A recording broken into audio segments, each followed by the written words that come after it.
అధికారంలోకి వచ్చాక రోడ్ల నిర్మాణం వేగవంతమైందన్నారు కేంద్ర మంత్రి కిషన్ రెడ్డి. గత 10 ఏళ్లుగా జాతీయ రహదారులను అభివృద్ధి చేస్తున్నట్లుగా తెలిపారు ఆయన. తెలంగాణ 33 జిల్లాల్లో 32 జిల్లాల నుంచి జాతీయ రహదారులు వెళ్తున్నట్లుగా చెప్పారు. తెలంగాణలో రింగ్ రోడ్ల అభివృద్ధి జరుగుతుందన్నారు. అనుసంధానం కోసం మోడీ ప్రభుత్వం ఎక్కువ నిధులు ఖర్చు పెడుతుందని తెలిపారు. హైదరాబాద్ విజయవాడ మధ్య 6 లైన్ల రహదారికి ప్రయత్నిస్తున్నామని తెలిపారు. ఈ యొక్క మౌలిక వసతుల కల్పనలో జాతీయ రహదారుల అభివృద్ధి చాలా వేగవంతంగా జరుగుతూ ఉంది. రోడ్డు లేకుండా ఈ దేశం అభివృద్ధి జరగదు. రోడ్డు సమర్థవంతంగా పక్కా రోడ్డు నిర్మాణం అయితే పెట్రోల్ ఉత్పత్తుల యొక్క ఖర్చు తగ్గుతుంది, మానవ వనరులు సద్వినియోగం చేసుకోవచ్చు, ప్రమాదాలు తగ్గుతాయి, వేగంగా మనము ట్రాన్స్పోర్ట్ కానీ రవాణా సౌకర్యాలు కానీ తక్కువ సమయంలో గమ్యాన్ని చేర్చుకోవచ్చు. ఆ దిశలోనే నరేంద్ర మోడీ గారి ప్రభుత్వము గత 10 సంవత్సరాలుగా అభివృద్ధి చెందిన నగరాలతో పోటీ పడే విధంగా ఈ యొక్క జాతీయ రహదారుల అభివృద్ధి జరుగుతూ ఉంది.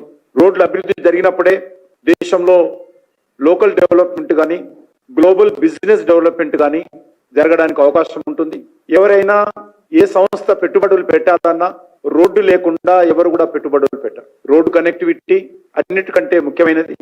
ఆ తర్వాత ట్రైన్ కనెక్టివిటీ కానీ, రైల్ కనెక్టివిటీ కావచ్చు, ఎయిర్ కనెక్టివిటీ కావచ్చు, ఇవి కూడా తర్వాత చూస్తారు. వాజ్పేయి గారి హయాంలో మొదటిసారి భారతీయ జనతా పార్టీ ప్రభుత్వం ఉన్నప్పుడు స్వర్ణ చతుర్భుజ్ పేరుతో సుమారు 70,000లకు పైగా జాతీయ రహదారుల మీద ఖర్చు పెట్టడం ఆ రోజు కేంద్ర ప్రభుత్వం ప్రయత్నం చేస్తే చాలా మంది నవ్వుకున్నారు.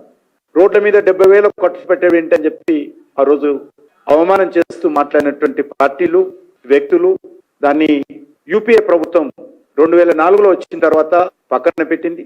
10 సంవత్సరాలు యూపీఏ ప్రభుత్వం పోయిన తర్వాత మళ్ళీ నరేంద్ర మోడీ గారు 2014 వచ్చిన తర్వాత వాజ్పేయి గారు ప్రారంభించినటువంటి స్వర్ణ చతుర్భుజి జాతీయ రహదారులు దేశ రాజధానులను కనెక్ట్ చేసేటువంటి ఈ కార్యక్రమాన్ని అత్యంత ప్రాధాన్యత ఇచ్చి ముందుకు తీసుకెళ్తున్నాం.